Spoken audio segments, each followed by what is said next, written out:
YouTube. What's up, literally no people? Because we have like 2 subscribers, and it's like me and Brian. And that's for Whiskey Sunday. We have no followers for Escape Productions on YouTube. And now we are setting to broadcast on Facebook for Whiskey Sunday Live. Because, the only parts that someone's actually going to watch on the YouTube video is they watch like the first 30 seconds, so they're going to see us getting the video up on Facebook. Hello, welcome. I'll do something fun and engaging for the YouTube audiences. Oh, man. I was when quarantine started? When quarantine started? This bottle was full like last week. I just got it like a week ago. I feel that. Yeah, when quarantine stuff, please. Yeah. I've been drinking more. I've been drinking more in quarantine than I did not in quarantine. That seems to be what I've been hearing across the board. Yeah, because I just like every day I like touch me. You know that picture of God? Yeah. I touch insanity just a little bit every day, and then I just have to bring myself back because just every day. I'm not getting closer. I'm staying the same level of insane, but like every day I touch insanity just a little bit. And we are live on Facebook. Good. What a great way to start this off. We're actually live for most of that conversation. We were about maybe still 2 seconds of that. It's a pretty relatable sentiment. But also, yes, like, I am absolutely going bonkers. Just, like, I don't need to see people every day. But, like, once a week, twice a week, I need to do something social rather than streaming.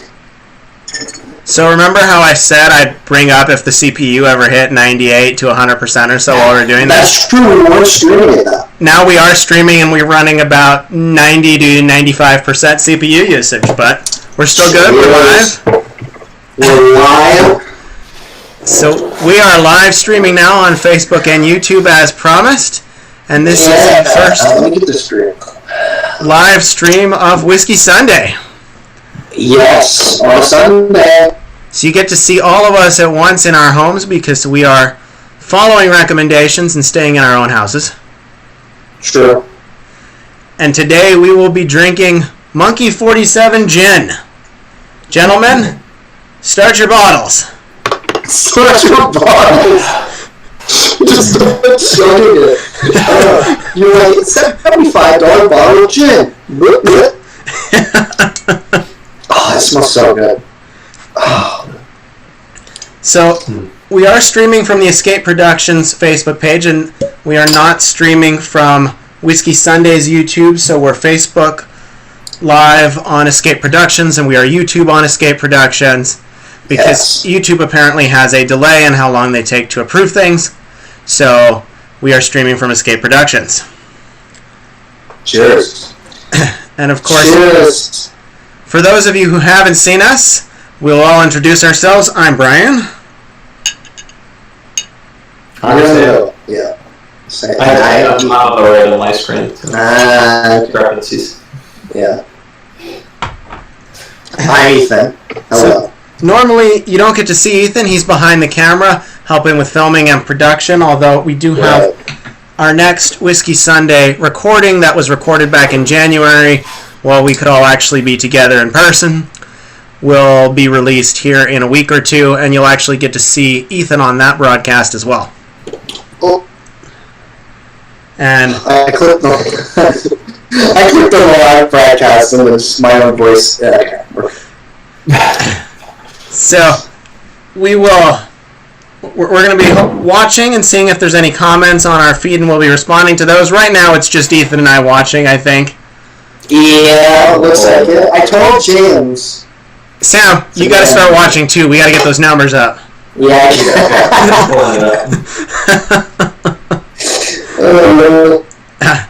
So, normally, if you've seen any of our broadcasts before, we do a review. We sample everything. We analyze it for you. But since we have the ability to get live comments, we'll certainly be responding to those if we get any. So Brian, you got one. What kind of targeted advertisements do you think you for watching a stream of yourself? What do you think the algorithm assumes about you? How would it know? How would it know? If you're tagged in a stream or something, right? Or if you have one of your browsers, if you have a browser that it knows is yours, watching your own stream. That would be interesting.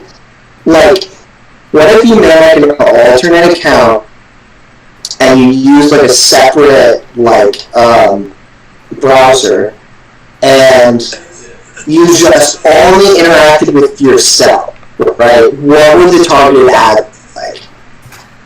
If it's just you interacting with yourself, but through a separate account. Like, would it start showing you things that your main account likes?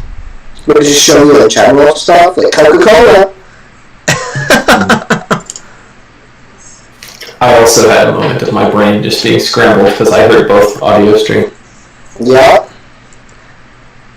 And I see there's a comment. I'm trying to load it. I assume that comment's from you, Ethan. Audio is terrible. It sounds okay on our end, but... Yeah. Nothing I can do to fix that right now. Yeah, we've got kind of a Matryoshka of streaming set up here. Yeah. Oops. So I agree. This episode of Whiskey Sunday, informally brought to you by probably CenturyLink and Cops, I would guess. Yeah, Cops. Hashtag not spawn, hashtag please don't spawn. I don't want any cable. I don't want any ISP money. No, but however, so we've all had this whiskey before, or whiskey. It's called Whiskey Sunday, but obviously we are not drinking whiskey today. We're going to be drinking gin. And we've all had it. So we'd certainly take a sponsorship from Monkey 47 Gin any day of the week. Yeah. Oh, yeah. Put stickers on our gear and stuff, and we perform. That sponsorship could just be in the form of gin, too. Yeah. Put this on our gear. It's got a nice design, too. I put that on, like, something. Yeah. Slap a sticker somewhere. Mm-hmm. So, to chat a little bit about the actual gin itself, this is a German gin. It is called Monkey 47 because it has the 47 different essences of the Schwarzwald forest in Germany, which is the Black Forest in Germany. So, we will go through the different tasting notes here, but I don't think any of us have been able to isolate any of all 47 different.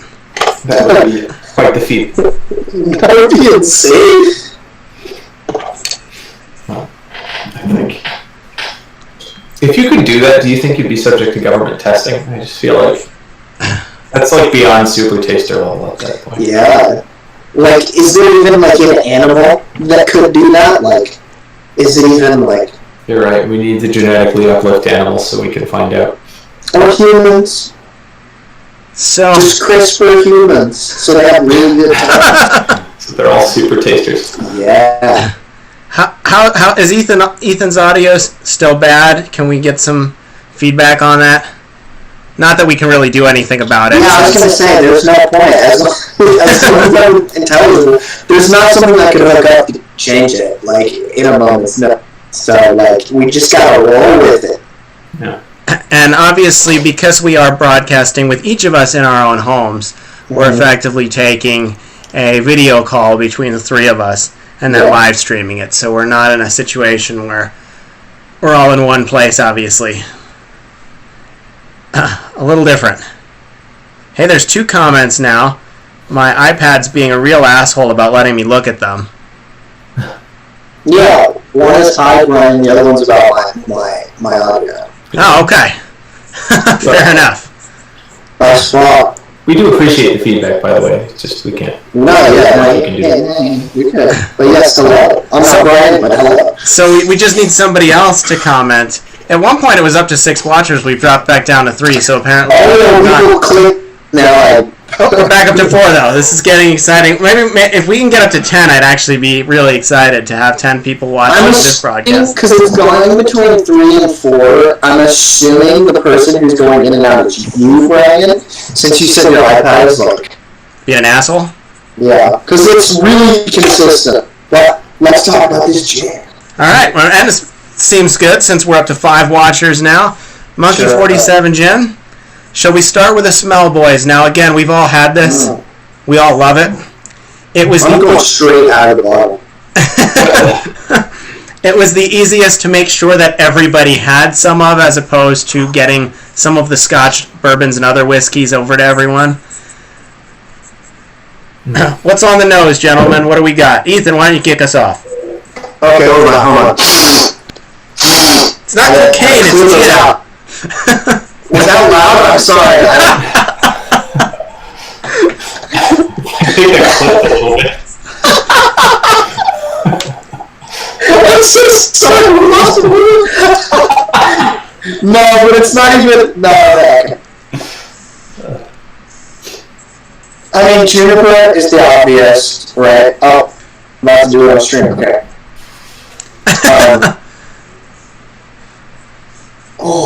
Lemon. You gotta get deep in there for some of these. There's so much. I mean, obviously, there's 47. I don't know. Like, something earthy. Like, not the juniper, not the sweeter, flowery smell. Something, like, earthier. Like a vegetables. Yeah, or I could see almost like heather. Kind of an earthier flower, maybe.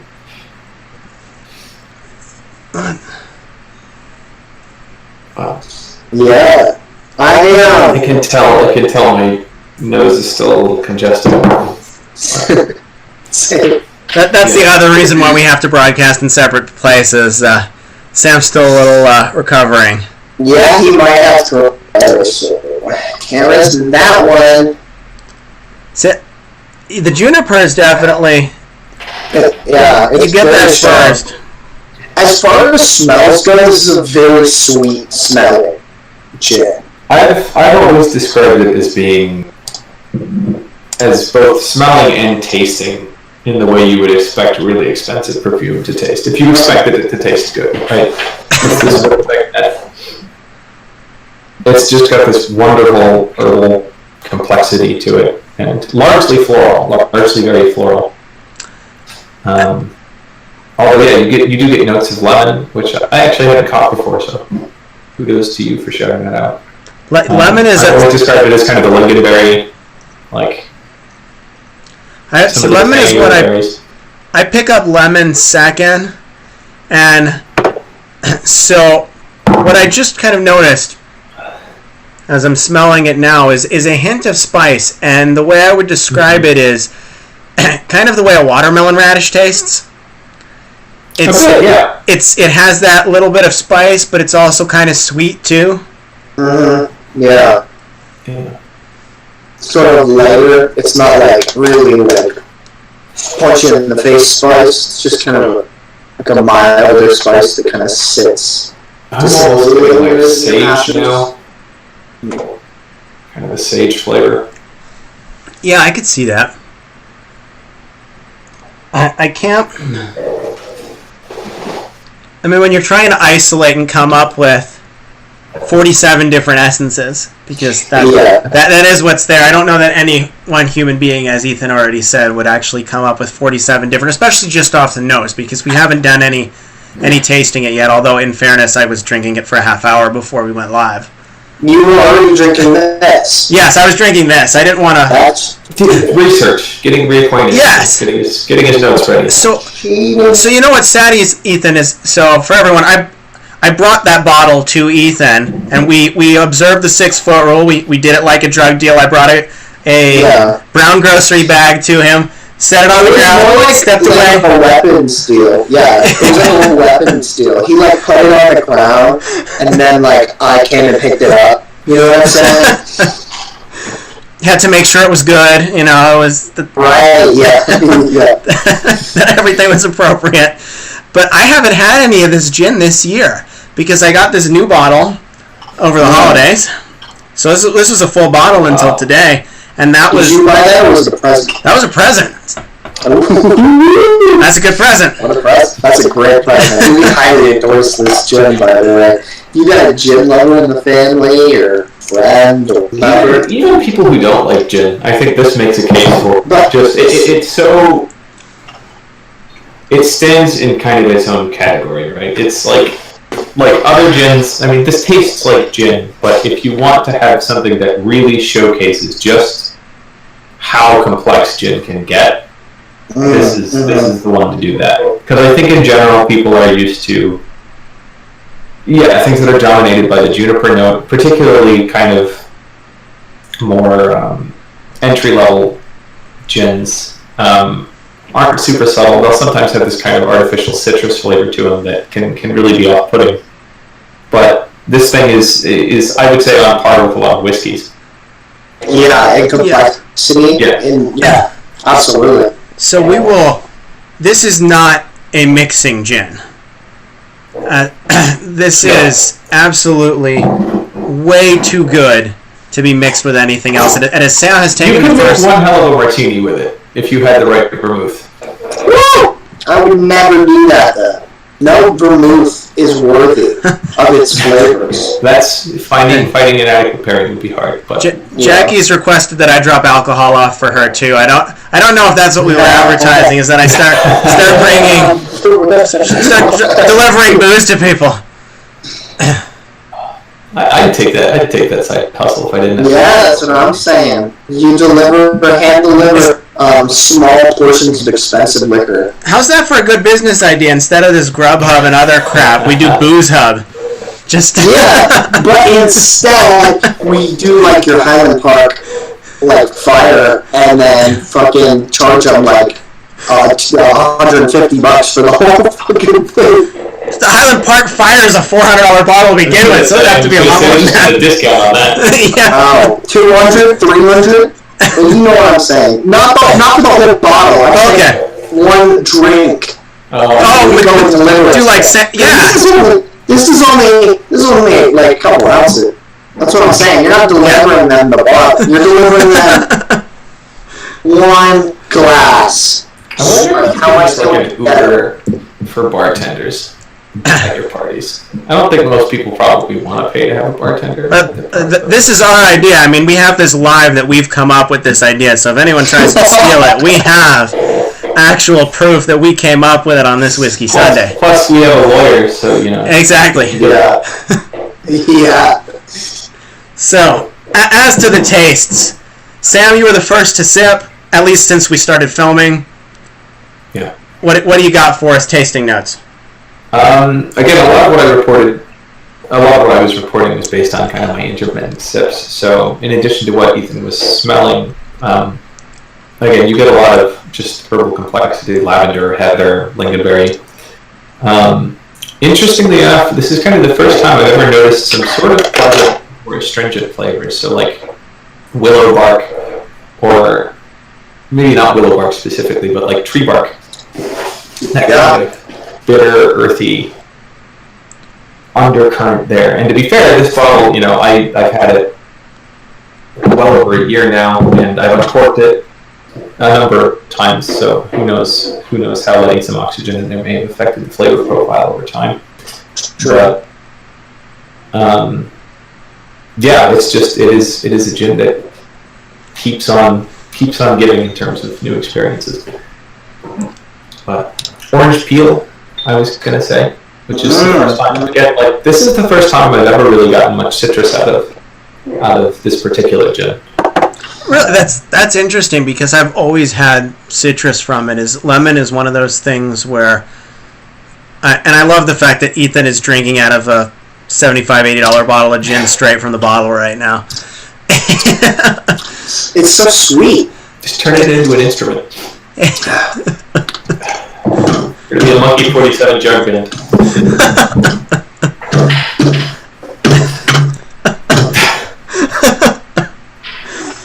That would be fun to do with all of the empty bottles we've probably created over the course of the show. Just since there's so many different bottle shapes. Right? We don't create that many empty bottles, though. We drink something a little bit, and then it goes on the shelf. You know what I'm saying? And then we have a little bit of it over time. We don't kill bottles. I will say, though, we have killed a lot of Monkey 47. Yeah. Is this... Out of anything, this is the thing that we collectively drink the most. I think that's what we should have started off saying. Like, this is it. This is the fucking all-around shit. Like, so good. So, lemon is the fruit that I've always gotten. The lemon, the orange, citrus, then kind of the herbal essences, not the shampoo. Herbal essences. Is that still a shampoo? Does that exist? Oh yeah. That was the orgasm shampoo, right? Where you did that and the girl was in the shower and she was like moaning. That was the commercial. Oh, I thought you were saying that you could give someone an orgasm with herbal essences shampoo. I was going to say no. I would sure like you to believe that. Right. I think that was the marketing idea. Yeah, I don't know. All shampoo commercials are like sexy. Like, you know what I'm saying? So back to the herbs. Somehow I got distracted by the orgasmic shampoo. It was. It's okay, Brian. It's quarantine. We're all thirsty on Maine. Yes. You have no idea. None. I'm sure Tinder's really taking a hit right now. Yeah, there's no point. What are you gonna do? Stay 6 feet away? What? I mean, yeah. Even that, you're not supposed to. Honestly, I'd be willing to bet that the success rate of Tinder relationships temporarily spikes after all of this is over, because it's all people that you've had to just talk to at a distance for an extended period. Okay, I've had an observation in my brain recently, and I'll spill it into this completely unrelated environment. It's if there was ever a time when you wanted to go to a club and have sex with someone, the easiest time is going to be once quarantine lifts, because everyone's going to be out there looking for it, and everyone's going to have gone several months without it, and so they're going to just be looking for it. Like, you know, their standards are going to be a lot lower. I'm just saying. Ethan's dating advice. I'm just saying, but the same applies vice versa. Is the person, everyone's gonna look so hot once you leave the outside world, if you're single. I mean, I'm the only single one here. Okay. But I'm just saying, like, yeah. I mean, it's gonna be real. It'll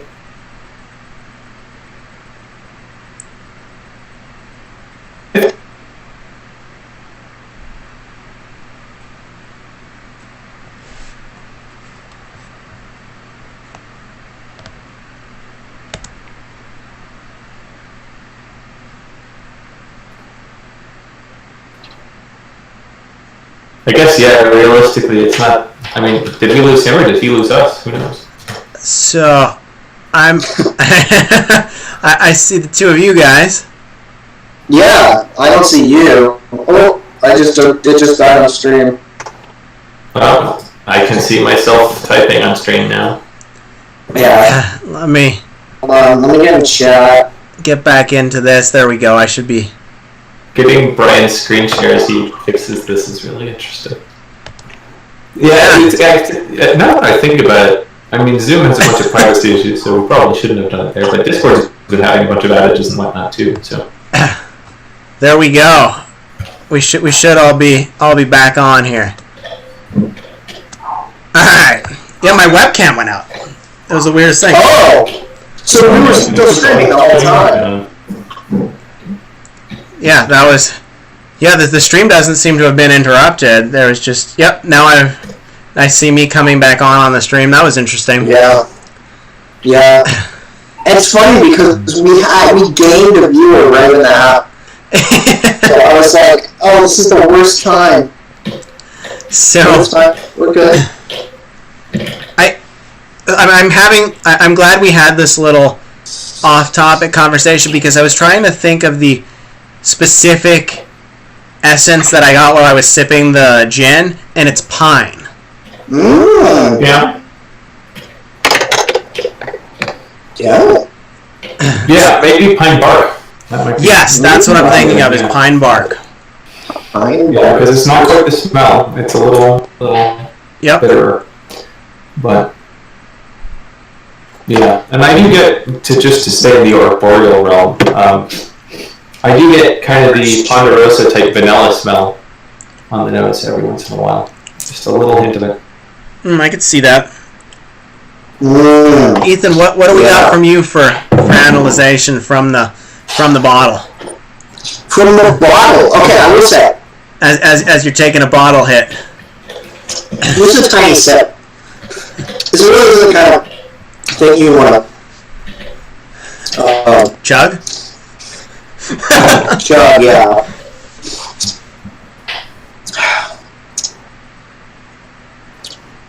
It does taste different coming out of the bottle. And I think it's just where it hits you on your tongue, the glass as opposed to the bottle. It's funny because the bitter notes definitely sit a lot more right now. And maybe it's because I'm drinking from the bottom of the bottle, I don't know. But I don't even know how to describe it. But it's that, that bitter flavor is sitting a lot stronger. So less of the sweet Okay, notes. so we're all thinking more of that than you. That's interesting. Yeah. What are That's correct. the congestion's affecting our kids? Yeah. And that having been said, there's also the possibility, because now we know that your bottle's a little older, my bottle's a little older, so maybe it just takes up more of those. Yeah, So maybe those flavors start to dominate. I think that bottle was probably opened, I'd like to say July, August of last year. Yeah, it was like mid last year. Because I remember because we discovered the 750s Mm-hmm. at Total Wine, and it was like, Brian, you have to get it. And then, yeah, the big bottles. So, yeah, Monkey 47 comes in a variety of sizes, and the larger bottles are far more worth it than the smaller ones because there's not much of a difference. They're in all price. worth it. I mean, Yes, that is true. emotionally speaking. Yeah. And it's funny, Sam. You said it earlier in the broadcast that this is a gin that's not like any other gin. This is a gin that even people who tell me they don't like gin, if they're up here in the lounge, it's the lounge that we record Whiskey Sunday in, I almost have everybody try Monkey 47, whether they say they like gin or not, Yeah. because it's in a class by itself. Yeah. And it's a lot of gins. The junipers are harsh. They hit you a lot harder, whereas, it's the first thing you taste on this, but you taste so much else, and if you want to enjoy something that just has so many flavor notes, and Right. I think a lot of gin, it's just juniper. Like, it's juniper, maybe a little bit of citrus, maybe some kind of other little, like, whatever. But, like, for the most part, with gin, just, like, one or two flavors, It tastes good, but it's not super. This is complex. It's super deep and rich and just, ooh. It's like spring water rising up from underground. delicious Spring alcoholic at the spring. top of Mount Olympus. Yeah. But Yes, it's like milk d'ambrosia. Yeah. But yeah, I just think it's one of those things that what's remarkable to me, and it's, to be fair, we all, there's maybe some bias here because we've all sort of developed a palate for it, but it feels like it is one of those things, because this was sort of like one of my two first introductions to fine spirits. The story about how we came by this is kind of interesting, actually. Go ahead and share it for us, Sam. Yeah, essentially I was at a bar, 2-3 years ago now? Time flies. Yeah. and had a couple of drinks and had just been chatting up the bartender, talking about stuff. Because I had sort of started to experiment a little bit with Sexually. gin at that point. Angel's Envy Rye, which is, I think, easily the best rye any of us have ever had. And he gave me free pours of both, which I later discovered That's insane. quite the compliment. Yeah. After that, it was, they were both fantastic. So this kind of came to us by way of fate. And again, at that point, I hadn't really developed a huge palate for it, but I sort of immediately upon tasting it, I didn't know what the shelf price was going to be. But it gives you that sense that if you have an expectation, if you have an idea of what fine spirits are supposed to taste like, usually you will be a little surprised once you start to get into it. Like the fact that a lot of expensive Scotch has peatiness to it is something I adore, but something that's going to be off-putting to a lot of people. But Monkey 47 really, really just feels classy. The drink itself does, it's not. I'm not talking about it as sort of consumer lifestyle type thing. I don't feel classier for drinking it, but it feels like it lives up to. It lives up to one's expectations of what fine spirits are supposed to be, and it sells them a lot better than if you were to just pick another gin or pick a whiskey at random. And you know what? One of the other notes, as I'm getting more of the finish now, and I should say focusing on the finish, because as I said, I started drinking this like a half hour before we actually went live, is notes of cherry. Mm-hmm. And it just has that small amount, that hint of cherry to it. It's not like there's harsh berries or anything like that, but it's that nice, delightful cherry flavor. Mm-hmm. And I'm moving off again further into the kind of just a very different direction, because for me I'm getting like hints of walnut, sort of nuttier flavors that again come as a total surprise. So I guess it ages well in the bottle, or at least becomes different. See, I wanted to say, Sam, that you bring up nuts is almond, and in that sense, when you're having amaretto or the bitter almonds flavor, that's the kind of note that I'm getting that goes well with the cherry also, and that's again more of the finish. Yeah. Yeah.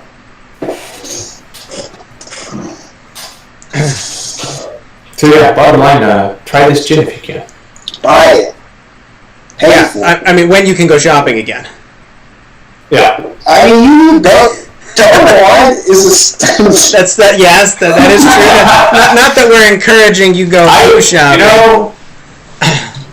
Obviously, from a more enlightened stance, I disagree with that. But personally, I agree with that classification. So let me give you the reason that you need it. If we stop selling liquor, all the alcoholics would die. True. It's true. But you can get beer at a grocery store.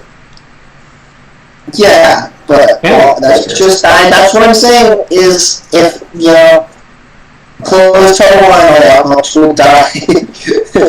That's the argument that you could use. Is that their new marketing campaign? I would also make the argument that the current administration doesn't really care so much about whether or not people die. Oh, I know. I'm saying as something being essential or non-essential. And that's if people dying without a differentiation. I feel like though they really want the alcoholics though, Sam. Yeah, maybe. not necessarily the Total Wine alcohol. That's true. Total Wine, if you're buying the good stuff at Total Wine, I feel like you're less likely to be supportive of that. If only because he's putting tariffs on Scotch imports now. There you go. Yeah. There you go. So pretty considerable tariffs. Speaking of Total Wine, I did manage to get in a Total Wine trip before we all got locked down, and it was crazy busy. People wanted their booze. I mean, yeah, of course. That makes total sense. You gotta stock up. You know what I'm saying? Yeah, man. Toilet paper, cough medicine, tampons, evidently, based on the shopping trips I've made, and booze. Booze won't go bad either. You can stock up on booze. Beer, liquor, yeah. Yeah, I drank a year beer, like, I don't know. Okay, it was like my birthday, and that the quarantine was the next week. So, like, that week, I drank a beer that was a year old, just sat in the fridge for a year. It was so bad. And it wasn't a good brand, it was Bud Light. Ah. I mean, yeah. But in fairness, you're not going to notice any difference after a year. I was going to say the basement there isn't that far from the ceiling. No, I'm telling the ceiling was never high. But the basement can go so low. I just took a drink and I immediately was like, something's weird about it. So you know, we're up to five viewers. I was trying to see if we had any new comments, any questions about alcohol for us. Nothing recent, but we'll keep watch here just in case anything comes in before we conclude our stream. Right. And we do have the live broadcast that we recorded back in January was for the Middleton Irish Whiskies. And that hasn't gone live yet. That hasn't been put up on YouTube. That'll go up here within a week or two. And that was one where we actually did a split screen so you could see Ethan while we were doing our tasting. And our next plan was to do a Macallan Scotch tasting. We had done one back over last summer, but the video went bad. And by that I mean we only had like 2 minutes of video that somehow actually was recorded. That is weird. But the reason I bring up Macallan is because one of the scotches I picked up was the Macallan Estate Edition. I got that at Total Wine before the stay-at-home order was issued. And that Macallan Estate Edition is so good. Why do we think he felt like he had to call it stay at home? It's like, was it just an attempt to be special? Was he like, we're Arizona, we have to preserve our sense of asinine exceptionalism, so we're not going to call it shelter in place. That's liberal language. Sam, if people took that literally, they just stand out wherever they were. So I think he realized that so much of the populace in Arizona struggles with things. I don't know that I'm willing to attribute that kind of time to Doug Ducey. Oh, daddy. The deuce. But you think that Doug Ducey knows how to Dougie, like the dance? Like, okay. How many degrees of separation are we from Doug Ducey? Could we get a video of Doug Ducey doing the Dougie? If we want to see a really, really cringy, moment immortalized on YouTube, we could just try to get it trending until he does it. It'll be shot on like C-SPAN quality cameras, so like all of the color and aspect ratio will feel weird for whatever reason, and we can just get this old home movie style Doug Ducey Dougie. That'd be sick. Like VHS. Yeah, the distortion and stuff. Yeah. Dude. I think I'm reaching the point at which we've spent enough time in the parody dimension. I think we should probably start the Vaporwave political party. Right. If any of our 5 viewers, with at least 2 of those are us, if any of the few people watching know someone or know Doug Ducey, please contact us. We have a business. I'm sorry I said he wasn't cunning enough to change If Doug Ducey is watching this, I love you, call me. DM the page. I will respond, I promise. For a second, that's a friend of ours username, and I was... No, that's not. DM the Facebook, support the YouTube. If WC is watching this on YouTube, if WC is one of our 2, subscribe on YouTube. Message us. So, as far as tasting goes, our next tasting, because who knows how long we're going to be in this situation, or that Sam will be recovering from his ailment. We might very well end up in another live stream here in a week or two.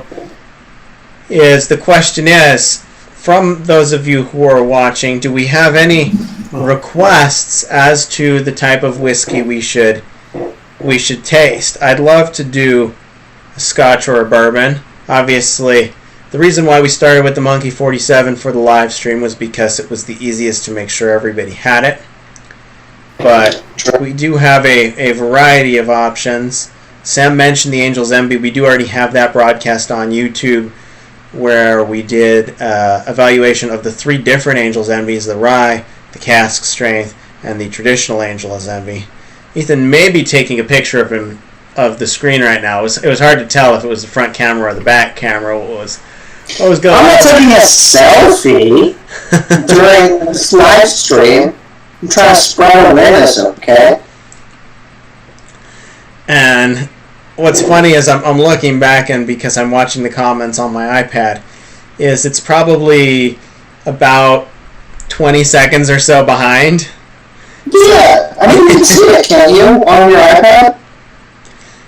Yeah, so I see, when I look back, I see what happened 20 seconds ago or so. Alright. Which is interesting, but I think doing something like a Scotch or a bourbon for our next live stream, maybe a couple different ones. Obviously, we just did the Monkey 47 this time. It was just one. There's only been a couple other times where we've done a single beverage. We did it with the Old Rip Van Winkle 10-year because you have to kill somebody to get that bourbon. Yeah. And Don't take that as a confession. No, it's not really a figure of speech, but we're going to say it's a figure of speech. And we did it with the Highland Park Ice. Yeah. And we really need to do a Highland Park Fire and Ice. You can see a bit on my And webcam. ice, yeah, Put together. them up there. Yeah, we can call it the Game of Thrones Memorial Edition. Rest in peace. I don't know, with how much Ethan likes the Highland Parks, I feel like... I'll be dead at the end. I'll be Daenerys on the fire, and ice will be Jon Snow. Yeah. Wait, is Sam going to be Jon Snow? I don't know that I could successfully Whoever wants to fight completely randomly stab him through the screen. Come to my house. Do it from outside. Live stream from in your car outside of my house. You can be on my left.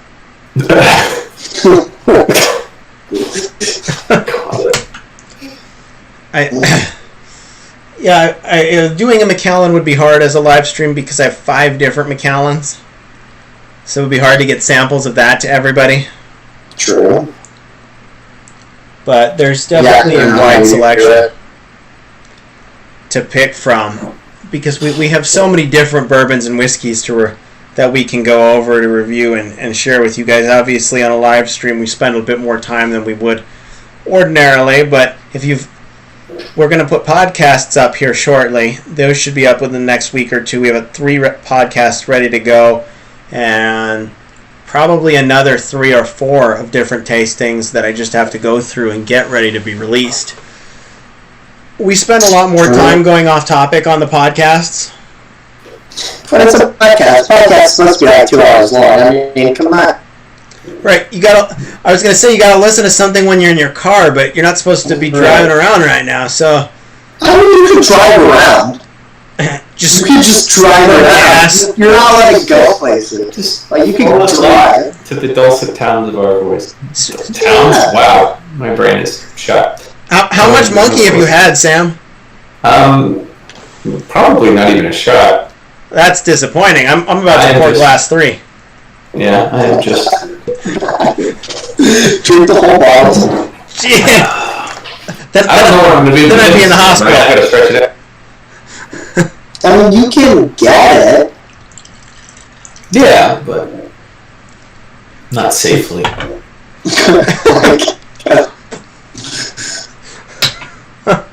As long as you wash your hands and just don't get close I've to left my people. house like twice in the past.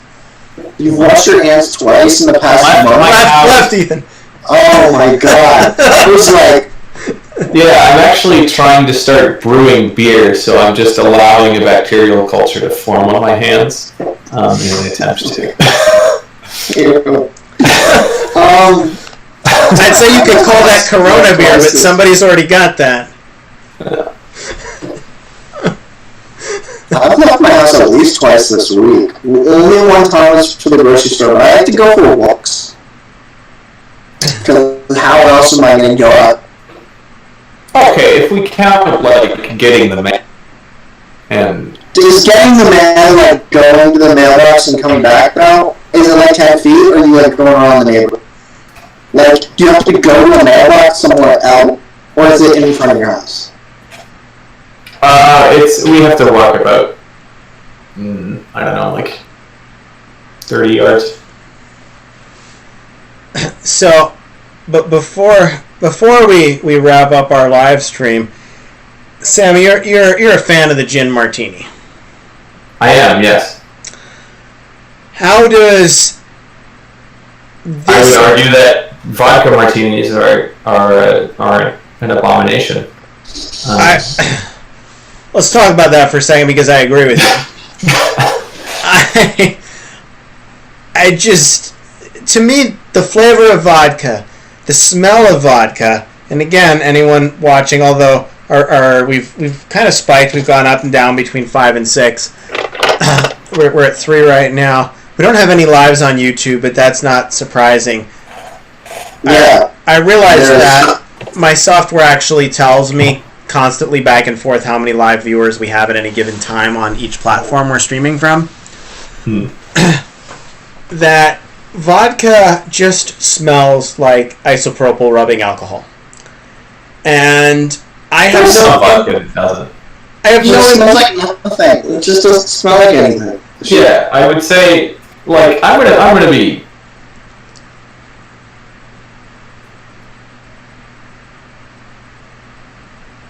Did we lose? No, No. we're just waiting for you. Yeah, we were just waiting for you to finish your thoughts, Sam. Oh. I mean, like, I'm not going to be down on vodka. Vodka's a great word. It's very good at making other things alcoholic. I just think, Yes, I agree with that.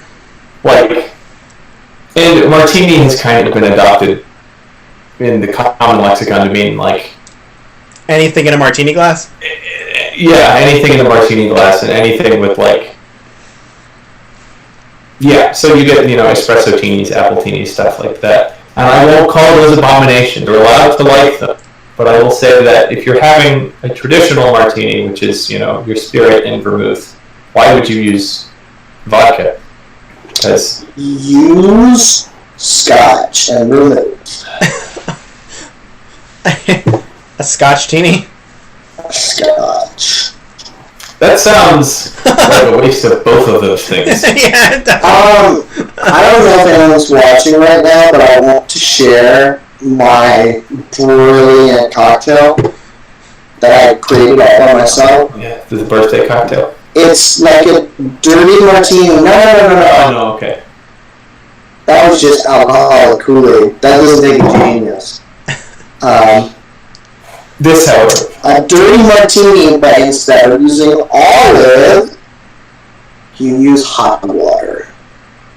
And you get one of them like little sausages, and you do that little. Oh, it's like Do you think they have meat-flavored vodka? they got meat flavored alcohol. There's gotta be bacon vodka. There's bacon vodka. But it's really just say, like, how do you translate the flavor of animal fat to like a beverage? We just got the whiskey teeny suggestion. Could that just be putting... Wait, as in like whiskey and vermouth? That sounds god awful. No, I mean, if you want to laugh at our expense, then I'm willing to do that. Yeah, people want it. Yeah, let's do it. If we follow the template of putting it into a martini glass, we could just do like an old fashioned in a martini glass. Would that be a whiskey teeny? I mean, it's something that's supposed to be the martini glass. You go with Manhattan. No, actually, no. Manhattan's okay. So I just realized their sweet vermouth you absolutely can use with whiskey. That's a rye whiskey, not a Scotch. Manhattan is sweet vermouth and rye whiskey. But again, rye whiskey's got a pretty different flavor profile. Yeah, Manhattans are usually served in martini glasses. Mm-hmm. Yeah, because they are kind of a whiskey teeny. So. That's fair. So we could do Manhattans. Ethan, do you have whiskey in your home? Problem being, we'd all have to mix them identically.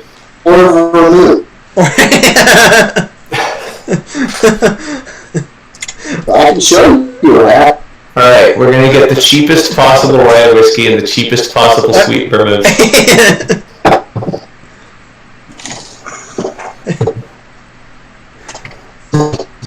Grapefruit.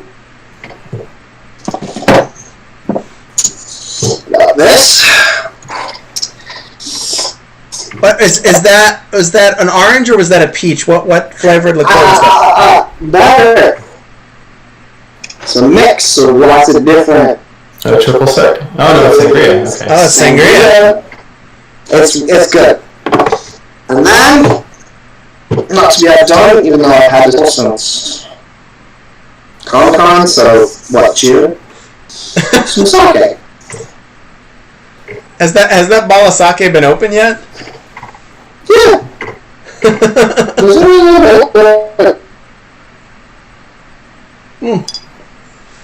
I like this though. The super. We should decide, sir, eventually. The super like thick, creamy sake. I love it. Yeah. I'm a pretty big sake fan too. Yeah. We should do once the quarantine is up. This is the quarantine episode. We should do like a hot sake episode where we warm it up. Or hot sake versus cold sake. That'd be a good episode. Yeah, there's a lot of different sakes to choose from. Yeah. What's funny is I wanted to do our next multi-course meal where I had some Japanese food in there and I was going to do pairings with sake. Of course. Yes. Having an April multi-course meal is becoming more and more challenging. Yeah, I would say don't try on April. We're hearing it is called unfiltered sake. Oh. Unfiltered's not bad. I've had unfiltered. There we go. That's referring to the creamier stuff. Yeah, it has more particles. That's why it has more of the rest of it. Yeah, I feel it. Makes sense. Yeah, you can't. I'm trying to think of which ones I like the most. You are not allowed to not invite. Demanded participation. Yes. Hell yeah. Now, what are your thoughts on flavored sakes, gentlemen? Because I've had like, the apple and the coconut. Both are good. Yeah, the peach good. Was not. It's good, but I prefer just like the real shit. I mean, in general, if I want something flavored, I'll either go vodka or I'll make a cocktail. Like, I think attempts to artificially flavor things other than vodka, where there's really no base flavor to work with. Usually, I'm sure there are good. Somebody's probably done it well, but yeah, I think I do just prefer hot sake. I mean, you could heat up flavor. Like, I think it's okay. Like, I think that there's interesting flavors, and like sake mixed drinks and stuff like that. Some of them that I've had are amazing, but like I would probably like buy sake and then mix it with something as opposed to just buying the like flavor. Yeah, that's what I'm saying. Is if I'm gonna introduce new flavors, I'd rather go with a cocktail. Yeah, because that's something where you have a little more control over the balance. Now you guys remember my vodka infused, or my apple infused vodka infused. Yes, that sounds right. Where I made the the apple strudel vodka that I sous vide. Yeah. That was delicious vodka. That just was cinnamon deliciousness. You're right. I should be making a bunch of Uncle Sam's rattlesnake decoction. Now is the perfect time to be making stuff. Like, because what else do you got to do? We had some hate on coconuts, boys. What are your thoughts on coconut flavored things? We had. Oh, I love coconut. I love coconut too. Sam? No. I like good coconut flavored stuff. Artificial coconut tastes really, really gross to me. Like bad coconut is like suntan lotion. Yeah. But you're going to be using real coconut, right? Or are you buying a coconut flavor thing? Real coconut. Then yeah, there's no artificial coconut here. Right, artificial. We don't want the suntan lotion flavor. Like pina coladas. Like my pina coladas, which are just a combination of rum and coconut, and not like coconut flavored rum, but taking actual like cream of coconut and mixing that with some Myers Dark. That could be good. I'm pretty sure I've made those pina coladas before for you gentlemen, and those are delicious. Yeah. Because then it's just like strong dark rum coconut. Yeah. The only problem I always have with pina coladas is I do love the flavor.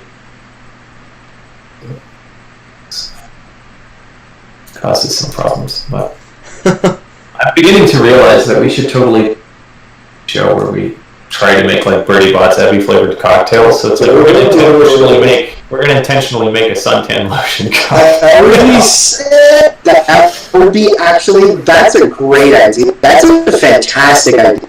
It's like I don't know. One person makes the cocktail, and then the other people. I guess so. Yeah, that'd be so good. We could do a cocktail live stream. Yeah. Yeah. Although again, that is at that point it's just us doing a lounge because like otherwise consistency control is going to be really hard. Yeah. Oh, of course. With cocktails though, it's less about you're not breaking down as much of the flavors because like with Monkey 47, we've got a really delicate high-end gin to analyze, as opposed to a cocktail where we're probably using alcohols that are cheaper to achieve a cocktail flavor, not necessarily the flavor of the alcohol. So, still could be fun to talk about, but definitely not. Although again, really good cocktails leverage the taste profile of the base spirit. So that is 100% true. So again, like it's martinis in particular are kind of like science where you always have to match the right vermouth to the right gin and get the ratio correct. So yeah, and I have yet to find a vodka one that I like, Sam. They're terrible to me. Gin, sure, good gin martini. Although I've not used the Monkey 47. Because that feels like if you're gonna make a vodka martini with vermouth, it feels like it's ripping the bass section out of an orchestra, right? Like vermouth handles a lot of the high end, adds like kind of rounds things out, handles all of these delicate harmonies, but like gin is what provides the body of an experience in a martini. And if you're just going to replace it with vodka, which tastes pretty much just like alcohol, right? You get what feels like it's just some vodka that somebody walked through an herb shop with. Yeah, I'm with you, Sam. Ethan, would you like to weigh in on the vodka versus gin? What I'm hearing is we're I'm not the just expert. unrepentant elitists. Yeah. So, Yeah. what is your gin of choice for a martini, Sam? I mean, it's been a while, but my workhorse is just Bombay Sapphire with Via Vermouth. I went with, I think it was 2.5 ounces Bombay Sapphire and half an ounce of vermouth. And if you want to be really special, you make a third degree and add. And add what? At that point, but you can add not a teaspoon, eighth of a teaspoon of absinthe, just a little sprinkle, and you can get something really. You can't add absinthe to nothing, man. I'm telling you. Again, that variation is called. It's wonderful if you pick the right absinthe. Fair enough. Fair enough. I use Bombay Sapphire for martinis as well. I will say I do like Aviation Gin for gin and tonic because it's so citrusy. Which is the reason I don't generally like it for tonics, but because I'm not a big citrus guy. But it's interesting that you know know like in life. You're like your whole life. Yeah. Again, we've discussed this. Like, for me, I think easily my favorite flavor of the five is it's five, right? Jesus, is umami, it's savoriness. So my favorite cocktails, other than like, again, regular martinis or dirty martinis, Bloody Mary, and that's sort of it's not surprising given that I like savoriness, stuff that has that kind of richness and character to it. That I also like peated whiskeys, because that emulates sort of the grilled meats body. So yeah, in general, sweetness is just something I tend to avoid, and citrus is just not my jam. So Sam, given that tonight you noticed more citrus off the Monkey 47, did you enjoy the Monkey as much today as you have in the past? I did not enjoy the citrusy stuff quite so much, but discovering all of the flavors was really cool. So I would still say it's still easily my favorite gin. And the subtlety on the citrus in this kind of redeemed it for me. Again, stuff that's really citrus forward, it leans too heavily into it, is just not my